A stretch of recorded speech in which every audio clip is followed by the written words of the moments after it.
guess we'll. So let me start by thanking all of you for joining us. To the president of Towson University, we just had a great meeting. Thank you for your leadership, and to the center here for Military and Veterans Affairs. Thank you for hosting this as well. Most of all, thank you to all our veterans who are here today. Thank you for your service in uniform, and thank you for your continued service in support of our country through the federal government. Some of you as patriotic federal employees, others working for contractors who do important work on behalf of the U.S. government. And we're, of course, here to talk about what you're experiencing as a result of these clearly illegal actions that have been taken by the Trump administration and the Elon Musk Doge operation. Let me also thank those who are gathered here today who are helping serve our veterans right now in advocacy groups that are helping make sure that we address these issues. So let me just make a couple points and then really want to hear, from all of you. Number one, and I think the country is really beginning to wake up to this fact, the federal government has been well served not only by people who chose to serve our country in uniform, but we've made a very deliberate effort to also hire veterans for federal government work and duties. In fact, there are over 700,000 veterans across the country who are working right now for the federal government, 40,000 here in the state of Maryland. And if you look nationally at the 700,000 veterans, we've also worked to make sure that people who are disabled as a result of service to the country are given opportunities. And so about 300,000 of those 700,000 are disabled vets. Again, working in a different capacity now, but still working for their country. And on top of that, there are also many veteran-owned small businesses and small businesses that are owned by people who've been disabled through their service. So this is why I think all of us have been very, very upset, angry about the way so many of our veterans have been treated. I've been upset about how all patriotic federal employees have been treated, but veterans have been, as I said, a very important part of that workforce and are really being hit hard. So as of today, we believe that 6,000 veterans across the country have lost their jobs.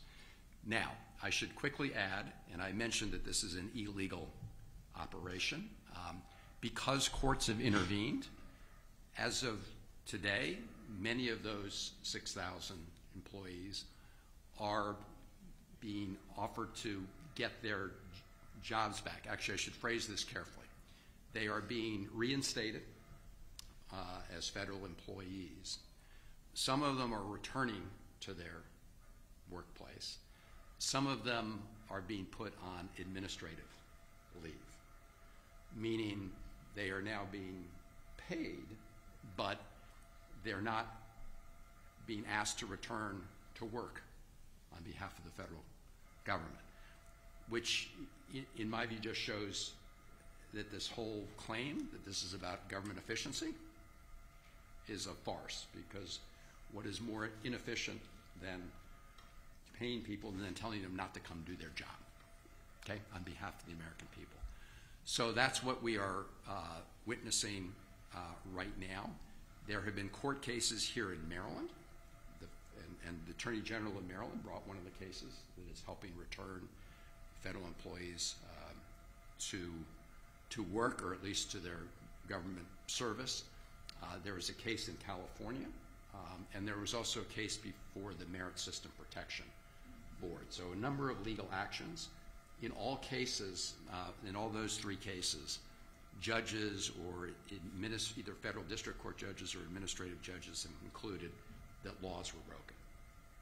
And to add insult to injury, and we'll maybe hear some of the stories here, in firing these veterans who were federal employees, they got notices claiming that they were fired for, quote, poor performance, when in fact so many have gotten recent reviews and evaluations with glowing performance reports. So this was just a big lie. You ask, why would they tell that big lie? Because under federal law, there are due process protections.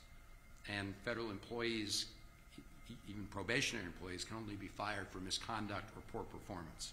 So this was a lie designed to try to meet the requirements of the law, but obviously it was false, and that's what courts are finding as well. I just want to mention two other things and then turn it over to everybody here. One is beyond the illegal firing of veterans who are federal employees. We're also witnessing major proposed cuts to the Department of Veterans Affairs, which of course provides services to our veterans. Early on, they fired people who were responsible for the suicide hotline. That went dark for a while. Then they realized what they'd done, and they rehired those few people.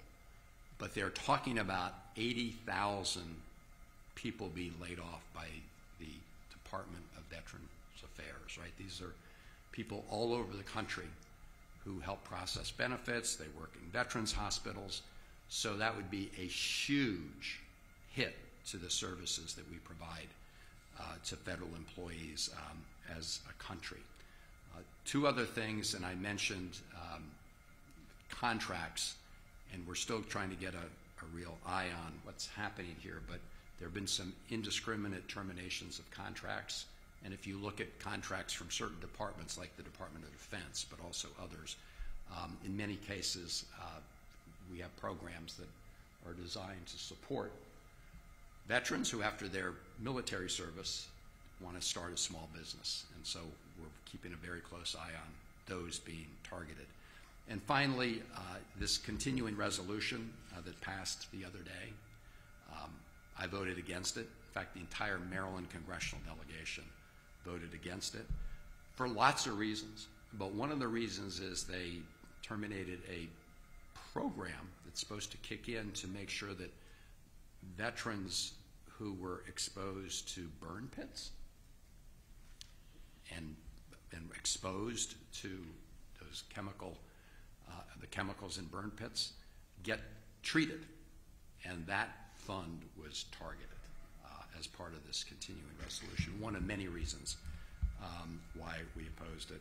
And finally, as we look ahead, there are ongoing efforts to go after other programs, in part to pay for what we expect to be a planned big tax cut for very rich people. So I will end there. I do think this is a great betrayal of so many in the country, but especially a betrayal of our veterans. And I want to again thank those of you who have served and those of you who then continue to serve your country in the federal government or in other capacities. And we have here individuals. I'm going to ask them to provide their full background, but we have Vincent Camacho, who I just, right here, who is a veteran, of course, but also serving in the federal government, Department of Agriculture, I believe, and we can talk about your circumstances. We have Ronald Markill, who is also here. I believe you were at the Department of Veterans Affairs.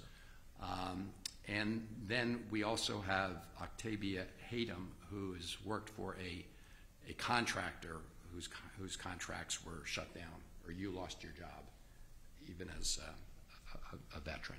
I should point out we had two other veterans who were federal employees who were originally going to participate in this roundtable. They, like many, and I think you may have also just, we can talk about it in the last couple hours, heard something, but they expect to be reinstated. They were probationary employees, and they decided not to come. I respect their decision, but it is an indication of the fear that is permeating the federal government, federal employees, including our veterans.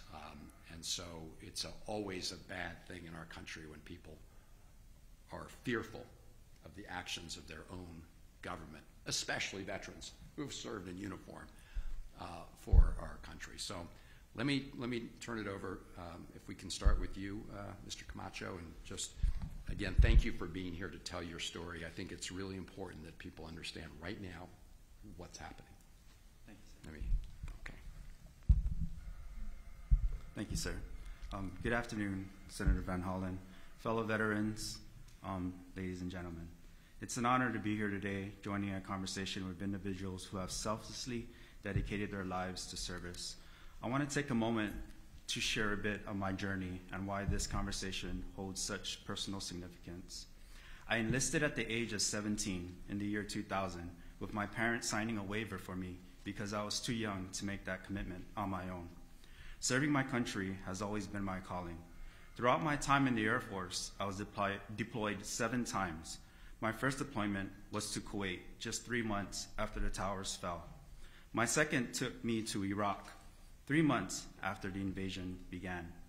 At the time, my wife was 3 months pregnant with our oldest daughter, who now proudly attends Towson University. Let's go to you, Tigers. Yeah. My subsequent deployments took me to various Middle Eastern countries and the Balkans. Serving in the Air Force was more than just a career. It was a deep commitment to defending our nation and standing alongside those who shared that mission. I retired last year after 24 years of service. Those years filled with challenges that tested my resilience, but they also provided invaluable lessons in leadership, teamwork, and perseverance. Throughout my service, I faced the intensity of high-pressure environments, adapted to rapidly changing circumstances, and worked alongside exceptional individuals committed to serving our freedoms. These experiences not only shaped my values, but solidified my lifelong dedication to service. As a proud, disabled veteran, I've learned firsthand the significance of resilience and the strength that comes from overcoming adversity. After retiring from the Air Force, I chose to continue my service to my country and the people, applying the skills and lessons I gained to a new mission. But now I find myself in a perplexing and painful position. How can my country now say, as I was told in my termination letter, quote, "The agency finds based on your performance that you have not demonstrated that your further employment at the agency would be in the public interest. For this reason, the agency informs you that the agency is removing you from your position as program analyst with the agency and the Federal Civil Service effective February 14, 2025. As a probationary employee, my service to the agency and my ongoing commitment to our nation's interests are suddenly deemed not in the public interest. What does that say about my service in Kuwait, Iraq, Kosovo, and other locations? Does that count for nothing? Did I ever once complain about deploying during my 24 years of service? No, not a single time. In the short 7 months I've spent as a federal employee, I've made a tangible impact. I've shaped international food safety standards, collaborating with other government agencies, industry experts, and global organizations to ensure that U.S. food safety policies are effectively represented in international discussions.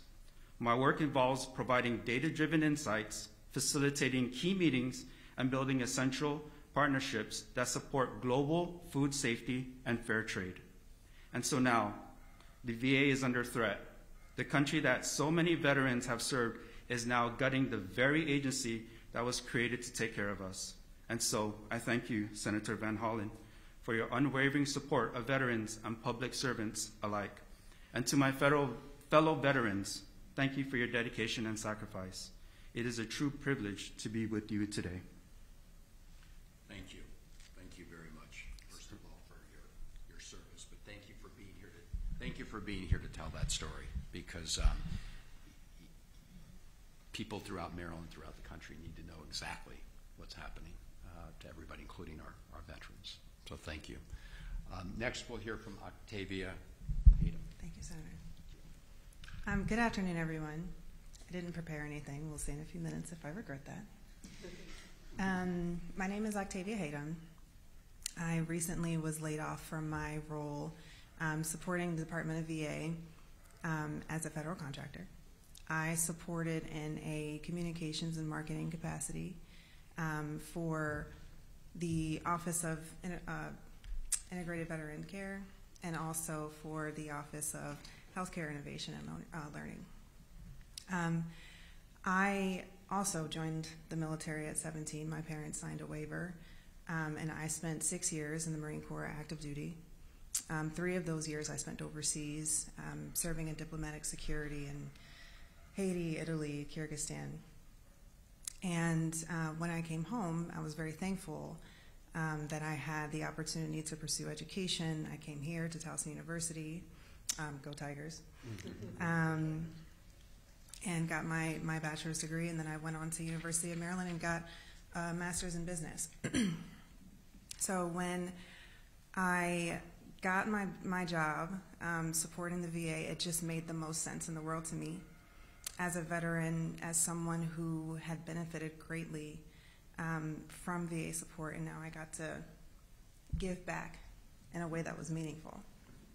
So about 3 weeks ago is when I got my notice that my job was no longer going to be supported and the contract had been canceled.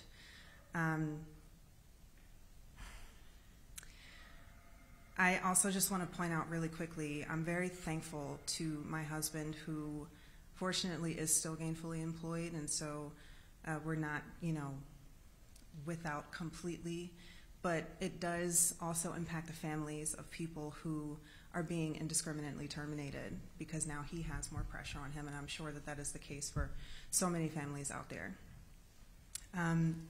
The transition out of the military is very, very difficult, because the military, being a Marine, being an airman, being a soldier, whatever, it's not a job. It's your life. And so when you change your whole life to now fit into the civilian world, it presents so many challenges. And the VA's helped support me with education benefits. I was able to get health care. I was able to get mental health support. And I don't know where I would be without that support, genuinely. So to be laid off from my job, supporting that mission and ensuring that VA healthcare providers know about all of the different projects and programs that the VA has to offer to make veteran healthcare better. I know that the VA is not a perfect institution. I do not believe that indiscriminately laying off all of these people, contractors, federal employees, 80,000 more by the summer, is going to make anything better for any veteran anywhere. And because the VA is a third, in terms of makeup, a third of all employees at the VA are veterans themselves. So now, with this layoff, I have another transition to make, as do so many people, where the thing that I have centered my life on, which is the VA, I got my paycheck from the VA, my health care benefits from the VA, and my disability compensation from the VA, which I thought was safe. And now it's not. And while I still have my other benefits, I do worry, because it feels like those are also now put into jeopardy. So I'm happy to be here today to share this story. Thank yous to Senator Van Hollen for putting this together, because there are so many veterans, families that are struggling, and the VA health care that is provided to veterans is not going to be made any better by removing almost 20% of the workforce. So again, thank you for having this. Thank you for your long service in the military, and thank you for being here to tell your story. And as your story points out, in addition to veterans who were part of the federal official workforce, we had lots of veterans helping the VA in a contract position, and they have not yet, you've not yet been able to return to work, obviously. So thank you for being here. Next, we're going to hear from Ronald Mark Hill. And again, thank you for, oh, you got a mic, all right. All right. I would like to preclude this with, thank you, Senator Van Hollen. I am one of those lucky individuals, and I feel so bad about my comrades that I was reinstated. When I got terminated, I contacted the senator's office. I'd seen something on X from Senator Duckworth, Tammy Duckworth, that said to contact your state senator, and that's immediately what I did, and I also appealed by the board.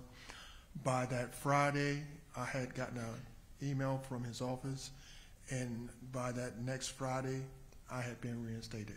Now, I don't know if that was because of the senator's office, but I do thank him for whatever was done in that time period to get me reinstated before some people are getting reinstated right now. And I also am a little nervous because 80,000 veterans are going to lose their jobs. I am a service-connected disabled veteran, and I do work for the Veterans Administration underneath the VBA. And so for me to get terminated as a veteran, it was really tough, but his office has been a tremendous help in this process. So I just want to preclude my speech before I take my own journey. But my name is Ronald Hill. Happy to have you guys here today. I served 12 years in the U.S. Army, including time in the reserves and Ohio Army National Guard. Throughout my service, I earned the NATO medal, really hard to get, the OIF medal, the OEF medal. That's both for Iraq, and the other one is for enduring freedom. And I got a combat patch and numerous awards ranging from the Army Achievement Medals to Army Commendation Medals, Good Conduct Medals. I also received the Armed Forces Medal. I was discharged honorably in 2006 due to a medical administrative discharge. Due to my time in service, I made significant sacrifices, including time away from my family and children, lost marriages, and even the death of my mother while I was in the Officer Candidate School, Phase 2. This personal tragedy contributed to my medical discharge process. After leaving the Army, I began my federal service because I could no longer serve the military. When I first joined, I took the oath to support and defend the Constitution of the United States against all enemies, both foreign and domestic. I reaffirmed that same oath upon entering federal service. It is unthinkable to see the very principles I promised to defend my country is being disregarded, especially by the Commander-in-Chief. With 34 counts of guilt concerning actions that impact veterans, it feels like those in power are living comfortably while exploiting the sacrifices of veterans. I have dedicated my life to serving my country, just as many of my comrades have.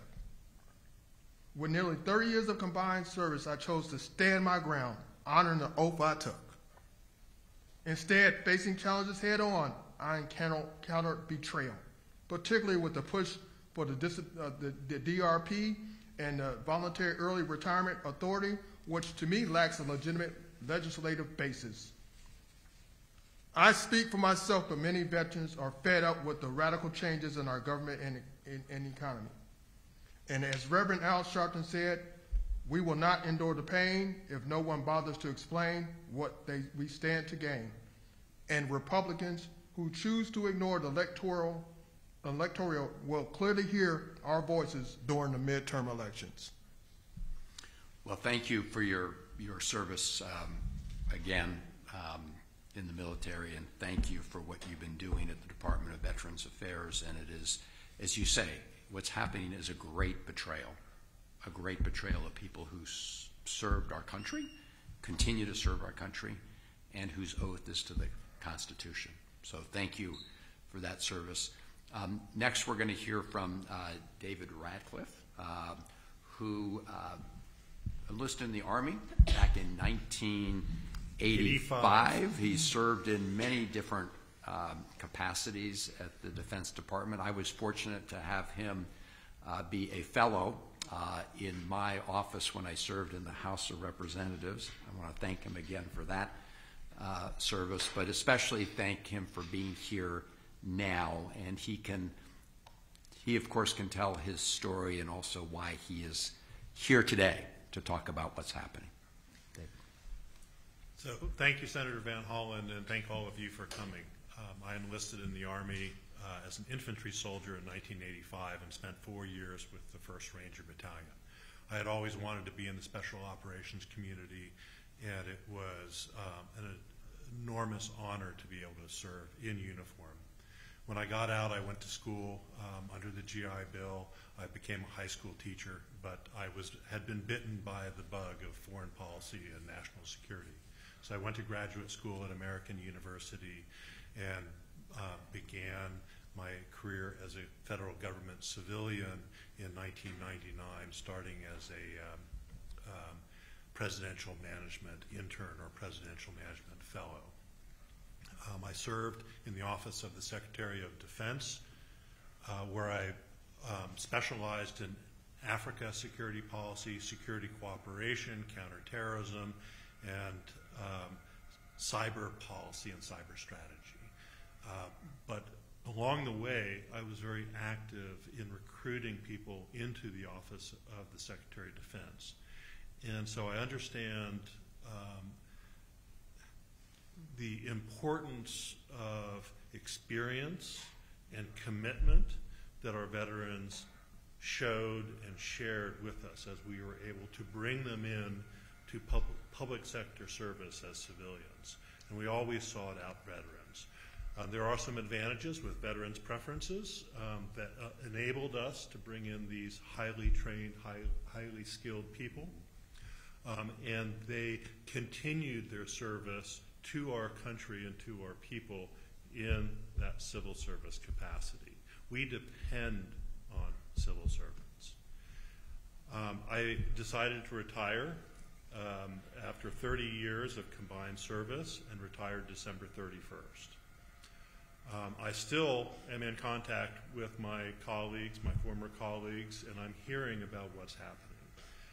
It's terribly distressing.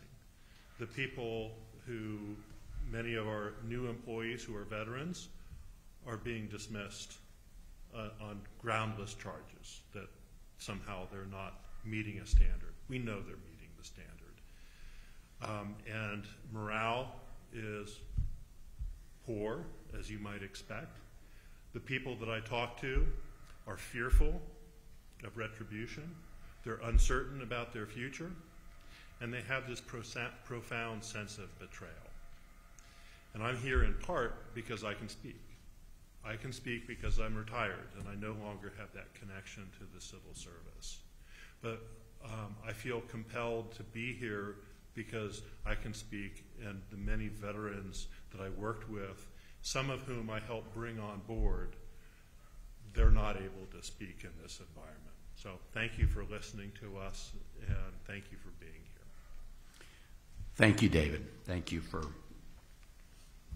again, for your service, but also for being a voice for people who can't be here, as you just said. We're now going to hear from some of the folks who provide services to our veterans, both at the state and county level. Denise, do you want to offer a few words? Who's Director of Outreach and Advocacy at the Maryland Department of Veteran and Military Families.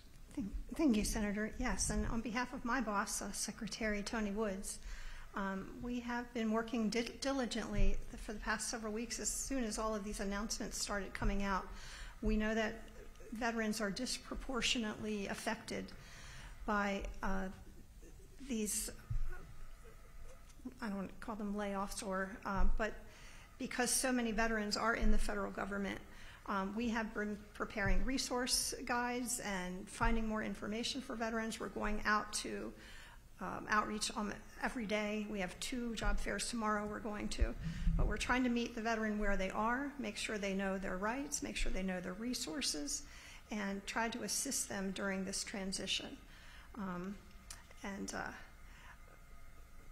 That I think is pretty much where we are, but I don't know how much specifics she wants her, so I'll stop there for now.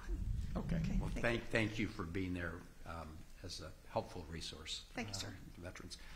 Next, we're going to hear from Patrick Taylor, who's with the Baltimore County Executive's Office. Thank you for being here. Thank you very much for having me, Senator, and thank you to everyone here who served. It's greatly appreciated your service. As the liaison for the County Executive's Commission on Veterans Affairs, I basically handle a lot of the veterans issues that come into the county. Unfortunately, on our end, because we are not the VA, a lot of what we then do has to go through veteran service organizations, through Denise and her team, or through our congressional partners to get assistance.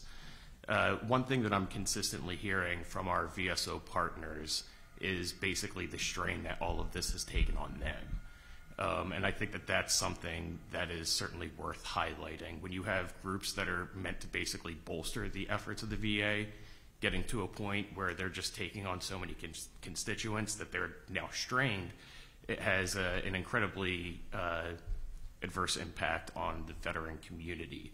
And Baltimore County is home to the third largest veteran community in Maryland, with over 41,000 constituents who served. We have over 1,000 veteran-run businesses in this county. And so it's just been a bit more of an uptick in issues ranging from housing assistance, food security, things like that, that really should be front and center for the veteran community.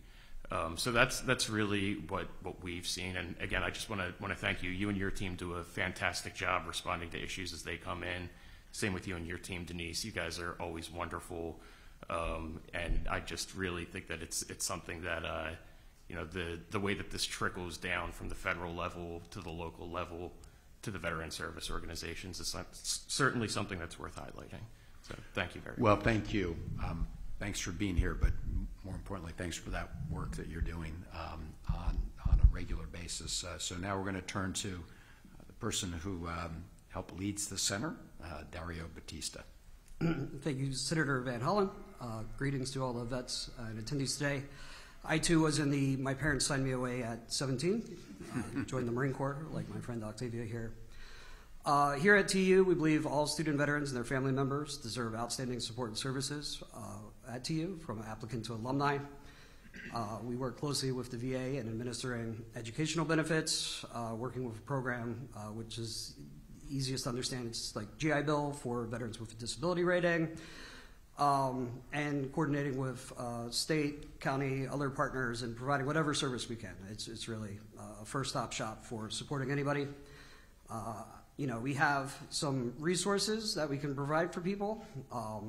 If there's an emergency need, we do have a small fund that we can use to support that, but people are not donating to our fund to support processes not happening the way they are. So we're on top of things, going to advocate and continue to support our vets and their families.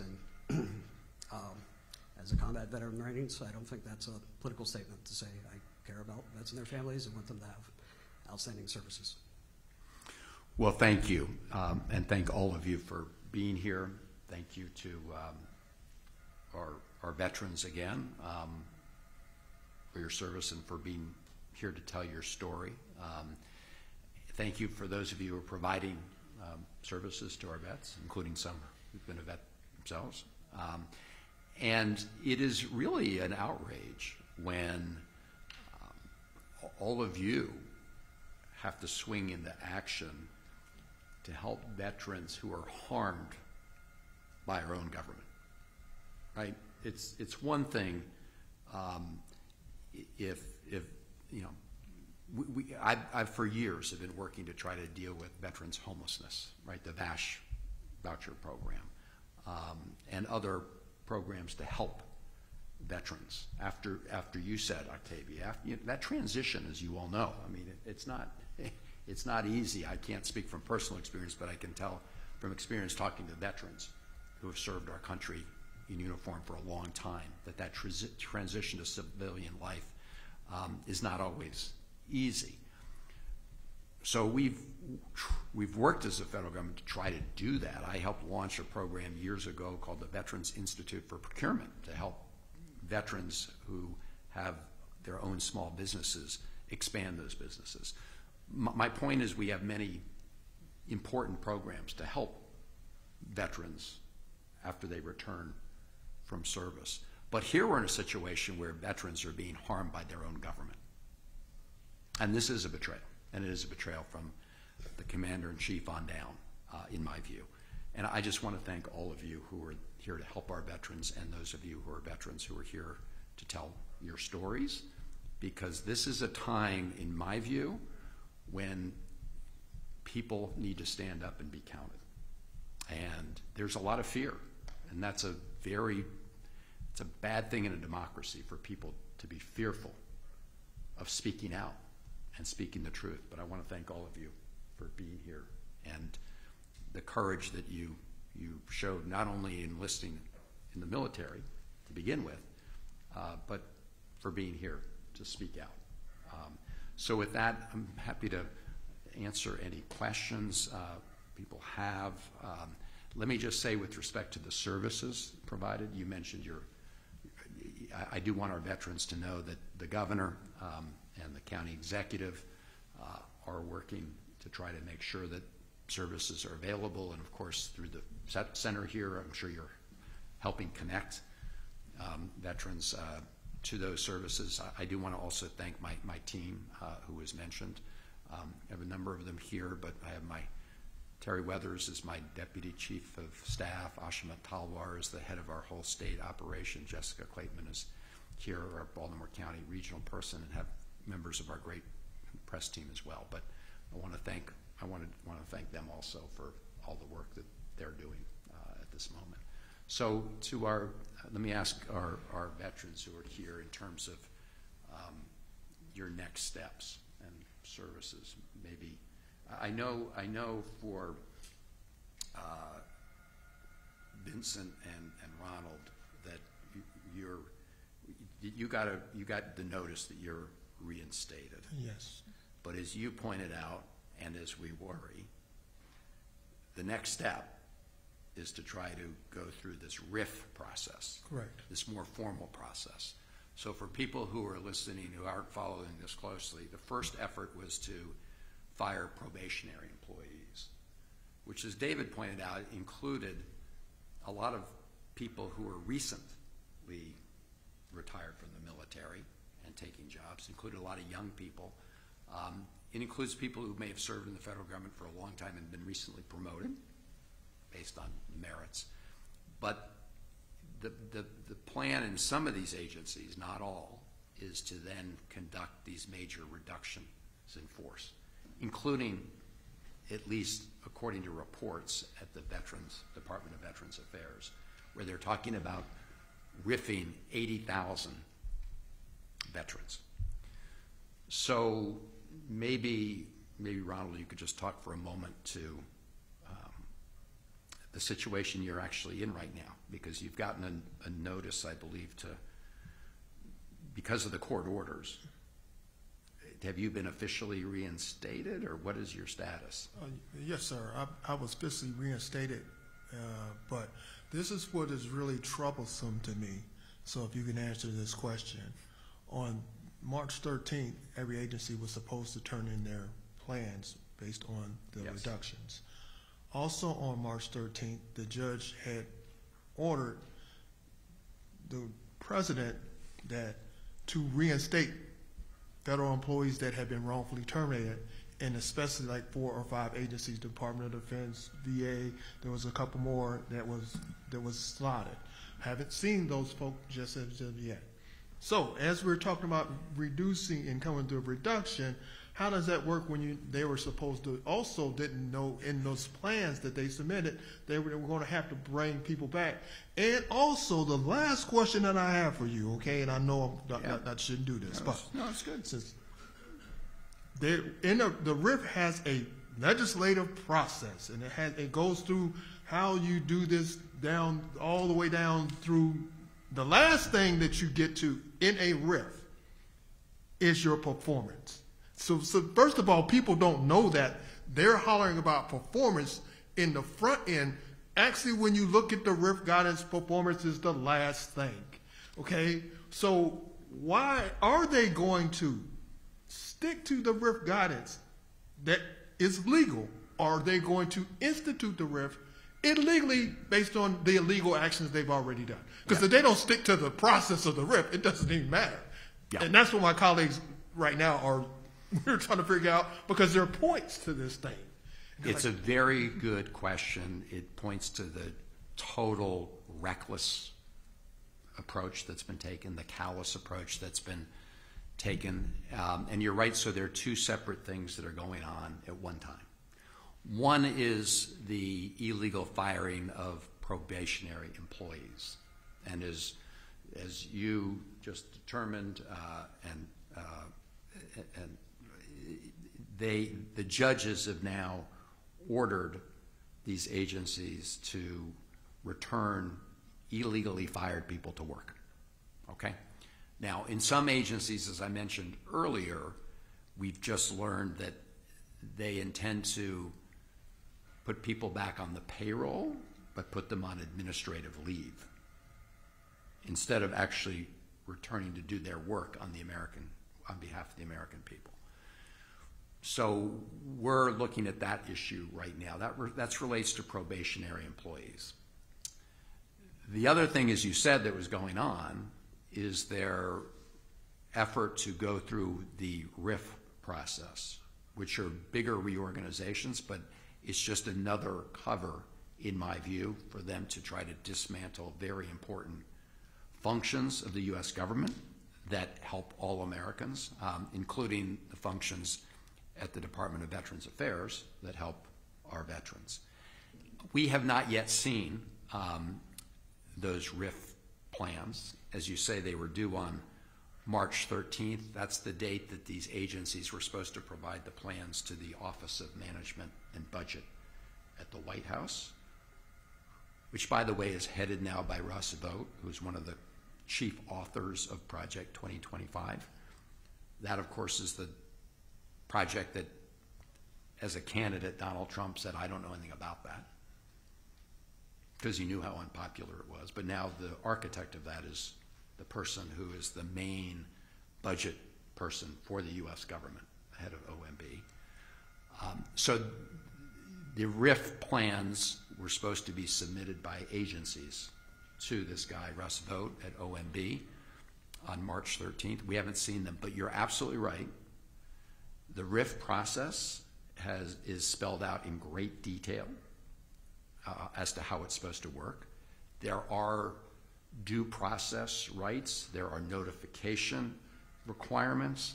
Some of the congressional committees, and I serve on the Appropriations Committee, have been very clear that they have to provide notice to the Congress. Traditionally, and of course tradition is thrown out the window now, and when I say tradition, I mean on a bipartisan basis. In the past, when the executive branch wanted to do a RIF and they submitted their plans to the relevant committees in Congress, if the relevant committees in Congress, if the chair and the ranking member disapproved, past executives have respected the Congress, because Congress has appropriated the funds that these agencies use to operate.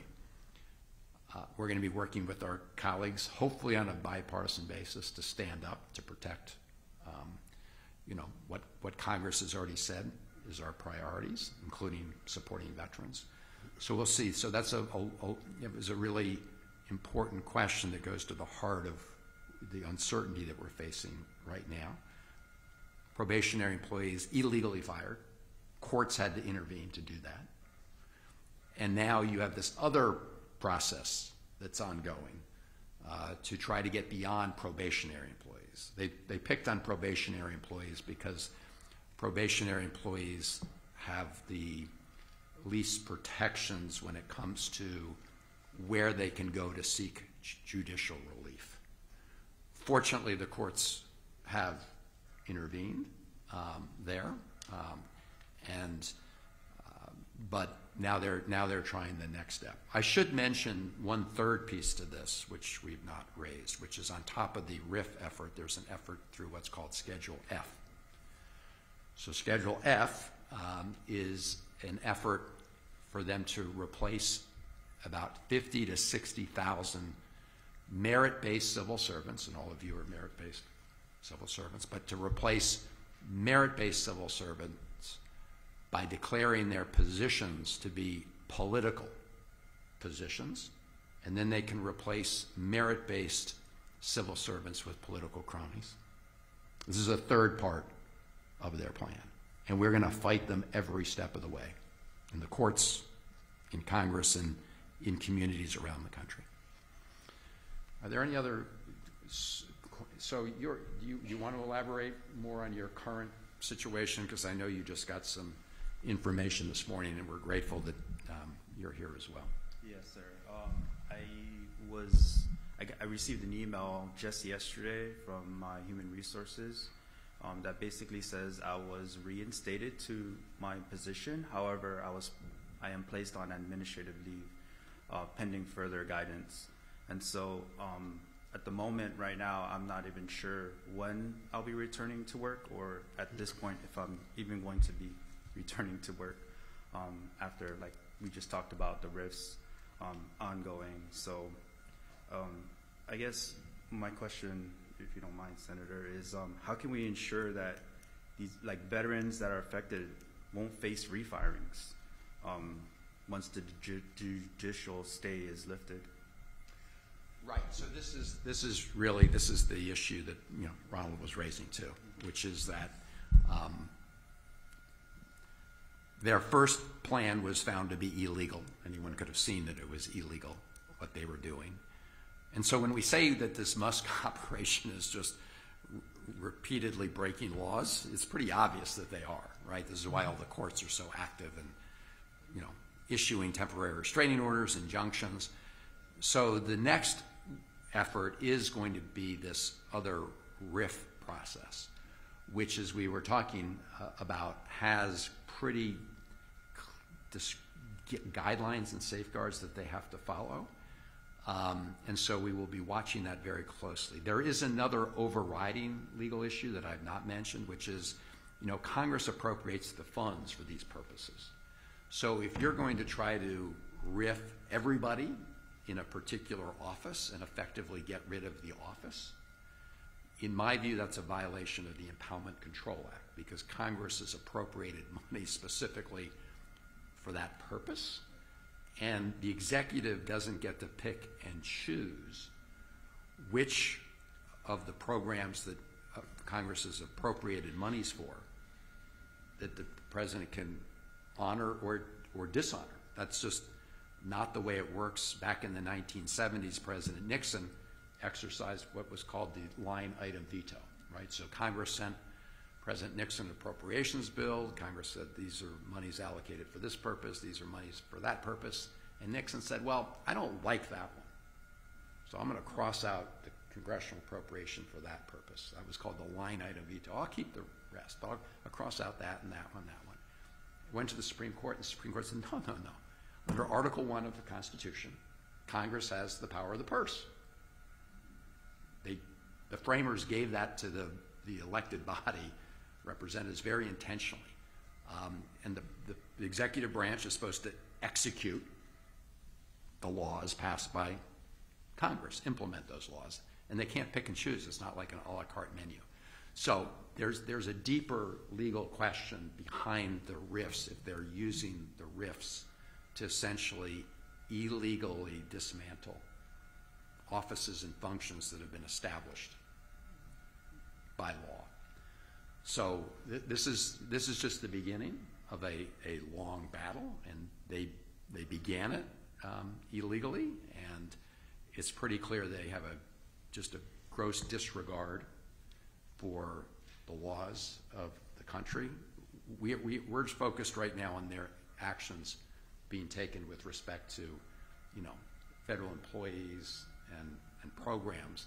There's also a whole slew of other executive orders they've issued on other topics where judges around the country, including federal judges in Maryland, have issued temporary restraining orders, right? So there are a whole bunch of them in other areas. But this one we're focused on here relates to their efforts to illegally dismantle parts of the federal government.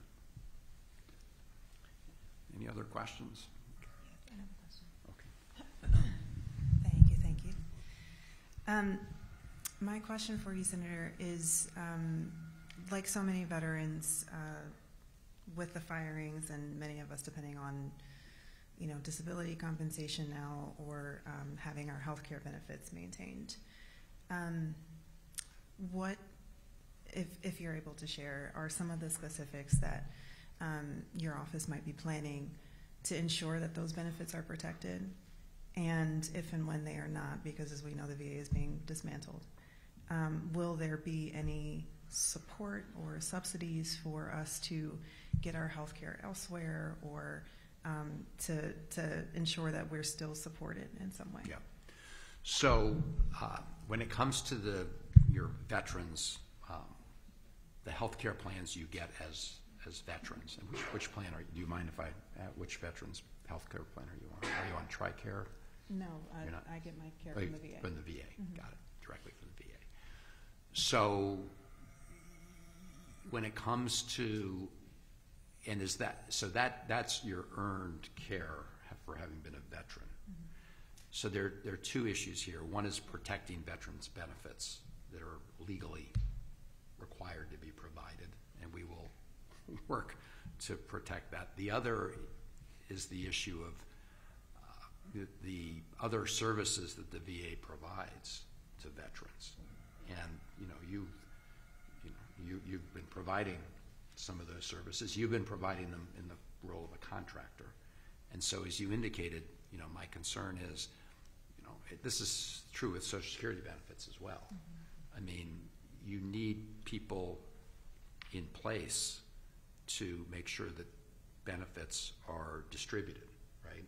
I mean, you can have the benefit guaranteed, but if no one is there to help sign you up for your benefit or to help answer questions regarding your benefit, whether it's a veteran's disability or Social Security disability, then you can be effectively denied your benefit.